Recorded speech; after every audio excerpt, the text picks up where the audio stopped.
Alright, hey guys, and today I'm going to be showing you my Nintendo GameCube collection. This here is my original GameCube that I got at launch, and a little story behind that is the GameCube was the very first system that I actually, I guess you could say, camped out for to get at launch, which basically boiled down to showing up at a KB Toys about 2 hours before they opened. I was out there, with a couple of moms, a couple of other, I guess, gamers, you can say, waiting to pick up the GameCube, as soon as the store opens so we can snag it up, especially because the GameCube released in mid-November, like right before, during the holiday season, basically, and the line was pretty short, for a brand new system that was coming out, much shorter than I expected, but I waited around for 2 hours. It was fun, talk to the people, whatever, and when I went in, since it was pretty close to my birthday, I was allowed to pick out a couple of games to go along with it, so I figured I'd start off with those ones. Alright, so these were the 4 launch titles that I chose to pick up with my GameCube. First one being Luigi's Mansion, Super Monkey Ball, Wave Race, and Star Wars Rogue Leader. Now, since the GameCube was supposed to be for my birthday, but I talked my parents into letting me have it early, I couldn't wait to get my hands on the thing because it looked amazing. One rule was, though, I could only pick out one game to play for it. The other ones I would have to wait in order to play. So I had to pick between these 4 here as my first game that I can play before I could actually get the others for my birthday. And the one that I chose was Luigi's Mansion. This one just looked the most interesting to me. However, based on the reviews, I did read that it was pretty short, and I did end up beating the game in like 2 days, so I was kind of out of luck. And the next game I played was Super Monkey Ball, but let me just say that Luigi's Mansion is a game that, a lot of people hated. I absolutely love the game. I love the whole fact that it's sort of like almost like a hidden picture game, but not quite. You're in a mansion, and there's ghosts hidden throughout the place, and you have to solve puzzles to bring them out and capture them. And the graphics at the time were amazing. I had never seen a game like this before. The shadow effects and everything like that. The renders look really polished and smooth. And I really did enjoy Luigi's Mansion. This is the kind of game where I definitely want to go back and play this again. It's been years since I've played it. I've played through it 2 times now, but I really, really did enjoy it. In fact, I think I might hook this up later tonight, maybe. I'm kind of in the mood to play it now. But anybody that has a GameCube, don't be put off that it's a launch title or it's a Luigi game that's not, a platformer. Pick this game up. It's amazing. You can get this by a couple of bucks, almost get it for free at a garage sale or something. So definitely highly recommend Luigi's Mansion. I was not disappointed in picking this up and having it be my first GameCube game. Alright, so once I was allowed to play them, the next game that I popped in was Super Monkey Ball. This was the first in the series. This is basically where it all started on the GameCube, and I had a lot of fun with this game, especially my friends. We loved doing the multiplayer. There was sort of like a versus mode, and for those of you that aren't familiar with this series, it's pretty simple. You're a monkey in a ball, and you have to navigate them through these really increasingly complex and pretty challenging mazes, and it can get really frustrating at times as you're trying to roll this ball across, a platform that's like this thin, and you have to have like really precise, movements and everything, and you'll fall off and you'll get mad, and some stages will take you forever to beat, but once you do beat them, it's very satisfying. So the best way to think of it is, those old board games where it's basically a marble inside of like a wooden box, and you have to move the platform around and get the ball to move without falling in the holes. That's basically what this game is about, and I really enjoyed it. The graphics were pretty good, the best you can do with a monkey and a ball and some platforms to roll around on. But I really enjoyed it. I never went on to buy any of the others in the series because I think it started to get a little bit redundant. I had my fill with the first one, I'll just say that. Alrighty, so next up was Star Wars Rogue Leader, Rogue Squadron 2, and I'll admit that, and you guys have seen, not that long ago, I did pick up the first Rogue Squadron on the N64 from a play and trade. I had only rented the first Rogue Squadron a long time ago for the N64, so I never played the original, so going into this one, I didn't have too much. I had an idea of what to expect, but not entirely. But I was absolutely blown away. I still believe that this was one of the best looking games back in the GameCube and Xbox and PS2 era. And, just the lighting effects on the ships in this game was unbelievable. Even though it's a launch title from 2001, it still really holds up. And in terms of the gameplay, the missions were very varied. I forget how long it took me to beat it. I think it was like a 10-hour game. But being a big Star Wars fan, it was really exciting for me to go through this. Once again, a game I would definitely recommend the Star Wars fans or GameCube owners. Definitely pick this one up. I'm hoping that they release a sequel on the Wii or something. That would be pretty nice. And next up is Wave Race Blue Storm. Now, this is a game that I really enjoyed. I was a big fan of the original, And playing this on the GameCube, it felt very similar to the original, the arcadey kind of feel to it.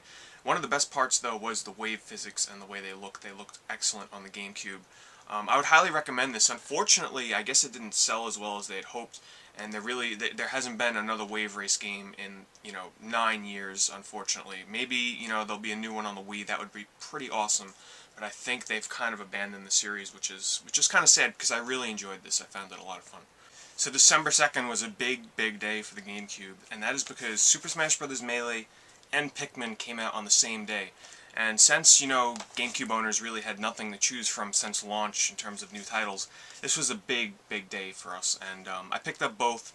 I got home. That's one of the gaming days that I'll absolutely never forget because I was really highly anticipating both of these titles. I had a hard time choosing which one to play first. Of course, I went with Melee, and I probably played this for couple hours non-stop before I finally had to stop myself so I can try out some Pikmin. So let me start with Melee. This is without a doubt one of the games that made a GameCube totally worth owning. I was a big fan of the original, and this one just topped it completely. Tons of new characters, tons of new arenas, a refined battle system. I loved how fast-paced it was, the graphics were awesome. I can only imagine how much I'd play this game now if they ported it to like the Virtual Console online, but I guess Nintendo will never do that. And for those wondering what character I played in here, I played as Sheik exclusively. The only other character I maybe would have played around with a little bit was Kirby, because I played him in the original, but I'm all about speed, so Sheik was my character in here. Do I like it more than Brawl? Well, Brawl definitely has a much better single player. It has online, obviously, more characters, a lot of stages. Like, Brawl basically one-up Melee. But in terms of the combat, in terms of, just the feel of the characters, I still prefer Melee over Brawl. Brawl, they kind of slowed down, and it kind of changed the game up a little bit. Like Sheik and Brawl is a lot slower, same with the other characters. So when it comes to the combat, I definitely prefer Melee over Brawl, but when it comes to the overall content and the whole package, I would definitely prefer Brawl over Melee. And then there's Pikmin, a game that I was really looking forward to playing because I had never played anything like it before. The concept seemed really fresh and original to me. You're basically this little spaceman guy, Captain Olimar. You crash land on a planet, your spaceship breaks into a couple of pieces and it's scattered all around. You encounter these Pikmin, which are like these little flower creatures, and you kind of command them as your army. You move around the world and you pick up bottle caps, spaceship parts, you bring them back to your spaceship, and the premise is, you're on a time limit so you're kind of always in a rush to get back to your ship in time before it reaches nighttime. You battle enemies by sending the Pikmin at the enemies to kill them, carry them back, make more Pikmin. It's just a very basic but strategic concept, and I really liked it. Another cool thing was the presentation of the game. It sort of has this realistic, photorealistic type view, at least for back when it was released. Now it's kind of a little bit dated in terms of its visuals, but back then it would basically be like if you took a camera or, a tape recorder and you went out in your backyard and you filmed like the ground and everything, and that's kind of like an inspiration for the setting of this game, and it looks really nice. Alright, so the rest of the games here, there's going to be no order to it. I'm just going to pick it up. It's totally at random.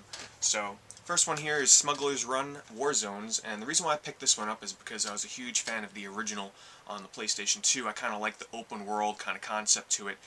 I didn't fool around too much with the missions in the first one, because I just like to basically drive around and do big jumps and everything like that. Gameplay in this one was a lot more centered around missions and everything. I didn't enjoy it as much, but I would still recommend it if you can find it pretty cheap. Soul Calibur 2. Now, I picked this one up because I played the original a lot at a friend's house on the Dreamcast. I never owned the first one, but I knew what I was getting into with this one. And this was the very last Soul Calibur game that I would go on to play. I never played any of the ones that came after this, because I'm not a huge Soul Calibur fan. I appreciate the series. I think it's a made game. I'm not a huge fighting fan, but the combat does flow very well. I like the weapon-based combat. You're not stuck on a static screen. You can kind of move around. I played as Taki in this, and I played it for a little bit, not too much. I enjoyed it though. Resident Evil. This is the remake of the original, and I remember I rushed out to the mall to get this game on day one because I was a very big fan of the original Resident Evil. And this is basically just a highly updated visual remake to the original. It's still got the static camera and everything like that, the pre-rendered backgrounds, which I love. I think this is still one of the best looking games I've played. I'm a huge fan of games with pre-rendered backgrounds. I like them a lot more than, polygonal backgrounds. There's something about it that I just really like, which is a big reason why I kind of miss the pre-rendered backgrounds from like Final Fantasy 7, 8, and 9, but that's a totally different subject. I got pretty far in this actually, but I got up to the point in the game where I think I've told this story to you guys before, where I know there was like some kind of zombie that was coming up that like chases after you through a room, and he like has these big claws, and they're really fast, and I was like, I knew I was getting right up to that point, and I think I heard one scream, and I shut the game off, and I never went back to it. And ever since then, it's been pretty hard for me to go back and play survival horror games. I don't know, watch my tag video, I think I explained it in there. Alright, I got some Sonic games here. I got Sonic Mega Collection, which is a little outdated now, because if you have a PS3 or a 360, you can get Sonic's Ultimate Genesis Collection, which basically has everything in here, and then some. So, this isn't the best deal to get now. I mean, I'm sure you can get it a lot cheaper than those, but at the time, this was a great deal, because you get all the classic Sonic games. Dr. Robotnik's Mean Bean Machine, 3D Blast, Sonic and Knuckles, and of course Sonic 1, 2, 3, and all that. So, at the time, this was a great deal. I really enjoyed it. Sonic Gems Collection, which I just picked up not too long ago. And the great thing about this is it finally allowed me to play Sonic the Fighters, which was a Sonic arcade fighting game, which was never released on, consoles before to play, so a great port of that on here. The game itself isn't that good, but hey, finally got to play it. Sonic CDs, Sonic R's on here. I already own those, but it's pretty convenient to have them on one disc without having to hook up the Sega CD or the Sega Saturn. And the really cool thing is you get all the Game Gear games on here, so if you don't feel like getting a Game Gear and all the Sonic games, you got them right on here. So this is a really obscure and great little collection for Sonic fans. Sonic Adventure 2 Battle. I was a really big fan of the original Sonic Adventure on the Dreamcast. Going into this, I was a bit disappointed. I'll tell you why. I really dislike the Eggman and the Tails levels. The Rouge and the Knuckles levels were okay. I was never too big of a fan of those.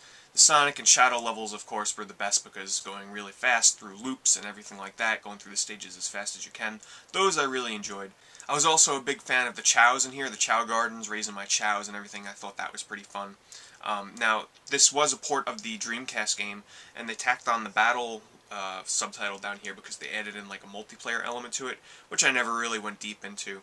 But I never actually played Adventure 2 on the Dreamcast, so this was the next best thing for me.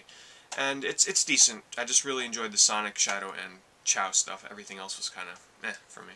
Sonic Heroes, a Sonic game that I never really got into. I know that it's kind of like a split thing between Sonic fans out there. Some really love it, some really hate it. I don't hate it, but it just never caught on for me. I picked it up, I played it once when I first got it. The concept behind it is really, they tried to go back to like a classic Sonic type game, instead of like a big free roaming, world map and then sub-levels. It's basically like a team of 3 characters and you go through levels that kind of resemble classic Sonic levels with loop-to-loops and everything, and it was just kind of boring for me. I didn't like the 3-character concept because they kind of had these puzzle elements into it where you had to switch between different characters to control it, a certain point where, say you're playing as Sonic, Knuckles, and Tails. If you gotta fly up, you switch to Tails, he flies up. If you gotta break stuff, you switch to Knuckles. It was just very, like, oh, okay, here's some blocks, now I gotta switch to Knuckles. Okay, here's a place where I gotta fly up, I gotta switch to Tails. It was just never really too much fun for me, but I can definitely see why fans of, Sonic games would really enjoy it, because you get to play as Team Chaotix, you get to play as, Big Amy Cream, you get to play as Rouge, Shadow, you get to play as everybody in here, so it's like a fan service game for Sonic fans. Let's see here, I got Extreme G3 Racing. I really enjoyed this. I was a pretty big fan of the original on N64, and this is just a really great futuristic racing game. If you're a fan of the F-Zero games, this is definitely one to look out for.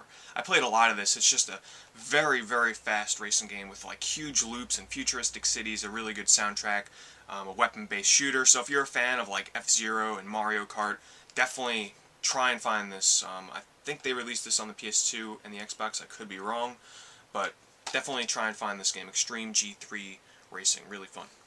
Byton Kaitos Origins, it's still sealed. I never really plan on opening this because, well, it's getting harder and harder to find sealed RPGs these days. I don't think I'd ever really get around to playing it anyway, so it's going to stay sealed.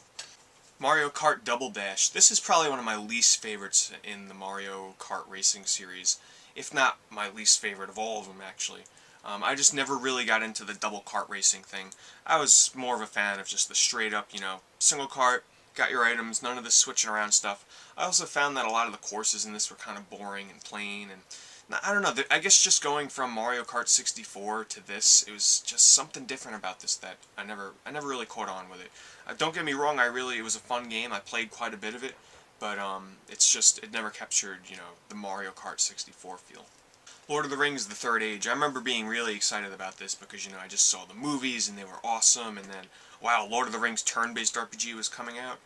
Yeah, I was pretty let down. This is a very, very mediocre RPG. I wouldn't recommend this, even to, like, the most hardcore Lord of the Rings fans. I haven't played it in a while, so, you know, my opinions might change if I go back to it now, but I just remember being so bored with this. I didn't have a lot of fun with it. So, I mean, hey, if you're a Lord of the Rings fan and a turn-based RPG fan, I'd say maybe it's worth a shot, but I wouldn't recommend it. Metroid Prime. Now, this was a good game, and I remember everybody was, like, really skeptical. It's like, oh my god, the Metroid series is going to a first-person shooter, they're going to ruin it. And as it turns out, it's actually turned out to be one of the highest-rated games on the Gamecube, and actually one of the highest-rated games according to, like, Metacritic and game rankings of all time, actually. So, I guess they did something right. This is one of the best atmospheres in a game I've ever played. I just really love the world. I remember, like, the first hour or two of this game. It's really something you can never forget, like, just transversing the world and seeing the weather effects on your helmet and everything like that, and it just felt like you were on this alien planet. I just loved it. I definitely want to go back and replay this pretty soon. Over the years, I have gone back to it. I've never gotten too far, but it's just one of those games where I just want to relive those first couple of hours again. And I really enjoyed it. You know, it had that platforming element in there in the first person. Somehow they pulled it off. But I'll just say this, if you haven't played Metroid Prime before, and if you're a fan of first-person shooters, and, you know, you're a fan of sci-fi stuff, this is without a doubt a game worth playing. Cell Damage. I remember being really excited to get my hands on this one because, first of all, it's a vehicle-based, you know, combat game, and I was a huge fan of Twisted Metal. And I remember looking at it in magazines and going, wow, that looks like a cartoon come to life. Because at the time, you know, cel-shaded games were not really, like, that big of a thing. You know, there really weren't that many. And this was the first one that I would ever go on to play.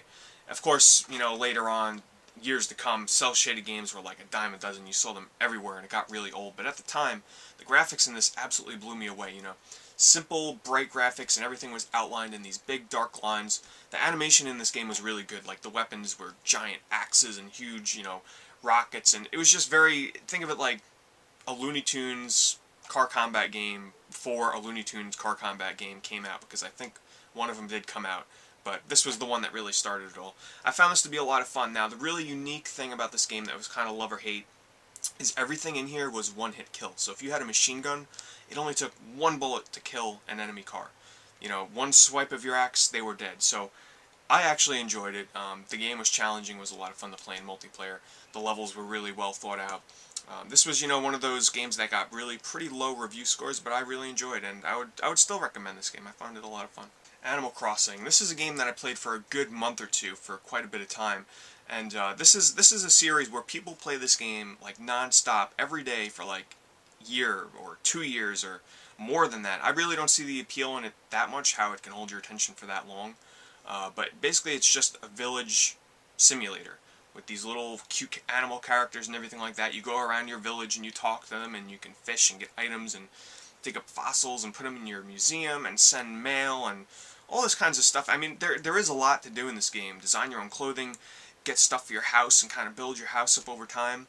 So I never really got too much into it because it did get a little repetitive over time. There was just so much in this game. I think one of the best things about it was it came with an extra memory card because the game itself took up so much space that it couldn't fit on, you know, it would take up an entire memory card. So they gave you a memory card with the game, which was awesome because I basically, once I was done playing Animal Crossing, clear that thing out and you got a second memory card. But I enjoyed it. The graphics, one of the biggest things that people hated about the game was the graphics almost looked like they were for the N64, because I don't know all the specifics on it, but it originally was supposed to come out on the N64, and then they just brought it out on the Gamecube. So the graphics on this they looked a bit primitive, but think of like a high-resolution N64 game. Graphics were really blocky, and the textures were like almost non-existent on some things, but it was a graphical you know, style that really worked for this game actually, and a lot of people really liked that, and it brought a lot of personality to the series, and it really worked, and they're still using that today, even on the Wii. They still got the same graphical style, so check out Animal Crossing. You may like it, you may hate it, you never know. Skies of Arcadia Legends. I never played the original on the Dreamcast, so when the time came, and look at all the disgusting stickers on here from GameStop. I'll have to take those off one day, but I never played the original on the Dreamcast, so when the time came where I can pick it up for pretty cheap on the Gamecube, an updated version of it, I tried it out. I kind of wish I played this back in the day on the Dreamcast, because I think I would have really enjoyed it at the time, because there weren't many turn-based RPGs on the Dreamcast. So I kind of went into it with a little bit of a disadvantage, because it was a little bit dated in terms of the visuals, so it was a little bit of a put-off for me at the time. I put a couple of hours into the game, and one of the best things about it that everybody really seems to enjoy about it is that the world is themed around pirates and flying ships and everything like that, so I enjoyed that aspect of it, and turn-based RPG fans, I'd recommend it. Even though I haven't played too much of it, I still found it to be a lot of fun. Super Mario Sunshine, this was one of those Mario games where a lot of people loved it, a lot of people hated it. I kind of felt in the middle, a little bit more towards the liking of the game. What I loved about it was the level designs. You know, it kept that kind of Super Mario 64 kind of feel with these big, huge levels. The thing I hated about it, and of course you know what that's going to be, is the water pack and cleaning off the paint and everything like that. I mean, it wasn't absolutely terrible, but honestly, I didn't like using my jetpack to fly wherever I wanted. I didn't like the levels where you had to clean up a whole bunch of paint and everything like that. But I'll tell you, the platforming, when you did get to do it, you know, jumping around through the levels, it was some of the best platforming I had played. Unfortunately, I didn't really care too much for the water stuff. Definitely not a bad game. I still highly recommend it. At the time, you know, this is all we got on the Gamecube when it came to, you know, a Mario platforming game. Ikaruga. I remember picking this up when I was at a flea market. When it came out, I didn't know anything about the game. I was just basically flipping through some game titles. I saw the cover, I was like, what the heck kind of game is this? You know, I mean, you look at that, not knowing what it is, and you're like, okay, that seems pretty interesting. And I think everybody knows what Ikaruga is now. It's a vertical shooter. Very challenging, where you basically shift between two different ships. There's a light ship and there's a dark ship, and they, you know, depending upon which ship you have, you absorb the light or the dark bullets. So if you're the light ship, you absorb the light bullets. If you're the dark ship, you absorb the dark bullets. And since the enemies are all different, you know, either black or white, and they shoot out, you know, either black or white bullets, it gets very challenging. This is a very challenging game. I don't think I ever passed like the third or fourth level. I think I beat the third level, but I never beat the fourth one. It was a lot of fun though. I really enjoyed the challenge, and you can easily get this now on the Xbox Live Arcade. It's ported onto that because previously this game was pretty hard to get a hold of and very expensive. So if you have Xbox Live, definitely download the demo for this. Try it out. Fire Emblem Path of Radiance. Now, I remember I bought this and I had it sealed for the longest time, and I guess I opened it up at some point and tried it out. I honestly don't remember playing it, though, because I know I had this sealed, and then one day it was opened. I don't know what the deal is with that. Resident Evil 4, it took me a very long time to pick this one up. I got it years and years later when it was very cheap, and it, you know, it got so much praise as one of the best games of all time and everything like that, which I'm not a huge survival horror fan that much anymore, so I only put like 2-3 hours tops into here, and it was pretty creepy. You know, it took on more of like an action survival horror game. You know, they dropped the whole tank controls where it's a static screen. You know, it's more of like a third-person action game. The over-the-shoulder camera view, definitely so many shooters, third-person shooters have adopted that now. So and it definitely works. You know, the Ghost Recon games, everything like that, they use that now, and they can all, you know, thank Resident Evil 4. The camera. One thing I gotta say about this game, it brought us a great control system for third-person shooters. The Legend of Zelda: The Wind Waker. Now, I'll never forget when they unveiled the trailer for this game. Zelda fans went absolutely nuts. They were like, what happened to Zelda? Like, look at the graphics. And I'll tell you, I absolutely loved the graphical style in this game. When I saw that trailer, I was like, man, that looks awesome. I mean, I will admit, I would have preferred, you know, the realistic graphics that they originally showed off in the original trailer. Which basically that's what we got Twilight Princess for now, but the graphical style in this was amazing. One of the best looking games on the Gamecube, bar none, in my opinion. The cel-shaded graphics were just amazing. In terms of the gameplay though, and this is predictable, the worst part about the game for me was the sailing. Absolutely ruined it for me. Everything else, I absolutely loved it. It was, you know, a classic Zelda. It felt very similar to Ocarina of Time for me. It's just that those sailing parts totally broke up the game. It just totally killed the flow of it. You know, 10 minutes at a time, sometimes 15 minutes, I hated it. Other than that, it was a really enjoyable game. Classic Zelda gameplay. I would still highly recommend it. Tales of Symphonia. It took me a really long time to pick this up because I wanted a copy that wasn't player's choice, and I finally found one. I put about 3 hours into this, and I lost interest, like a lot of RPGs. RPGs have to like captivate me, you know, within the first 2 or 3 hours to hold my interest. And from what people have told me, they tell me I should go back and give it another try, because supposedly the the beginning of this game is pretty slow.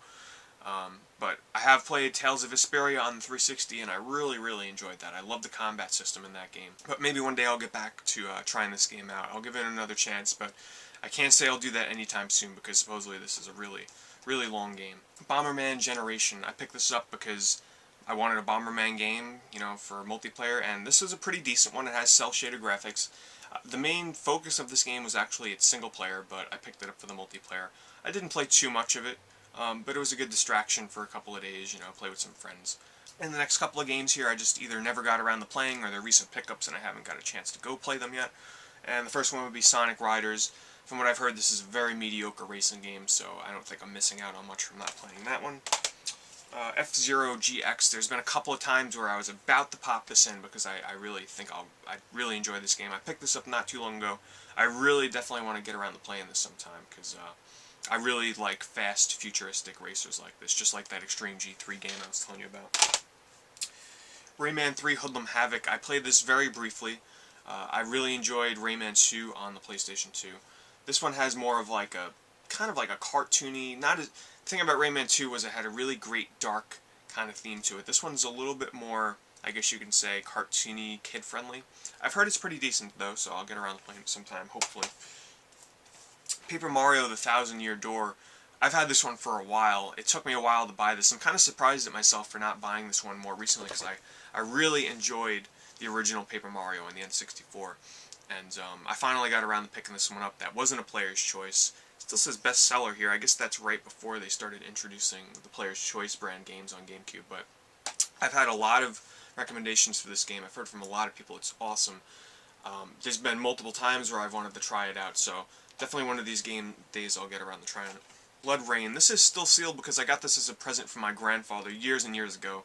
Because, you know, I just got my GameCube and he didn't know what to get me. He actually plays games himself, so of all games for a grandfather to get his young grandson, he gets me a game like this. So, I don't know. I've kept it sealed all these years. I don't ever plan on opening it, but yeah, definitely a piece that I'll have probably forever. The Wrath of Cortex. I think I got this at a garage sale. You know, the Crash games, from what I've heard, have kind of gone downhill ever since the PlayStation 1 days, so I don't think I'm missing out on much on not playing this one. And Pac-Man Fever. This is another one that I got at a garage sale, and this is like a mini-game, kind of Pac-Man game. I don't know, it looks really weird, and it has other Namco characters in there besides Pac-Man, so another game trying to copy off of the Mario Party titles, so there you go, guys. That's my GameCube collection. It's not humongous, but I think I've got a lot of the essentials covered. And I don't really play my GameCube that much anymore. Every now and then, you know, I might pop one of them into the Wii and try it out. But definitely, GameCube is a great system. I really enjoy it. There's a lot of great games on it. And I would say if you're interested in getting games for the GameCube, I would say do it soon because GameStop pretty soon will probably stop carrying their GameCube games. They're doing away with Xbox. It'll only be a matter of time before they stop carrying GameCube games. So get them while you can. Thanks for watching, guys.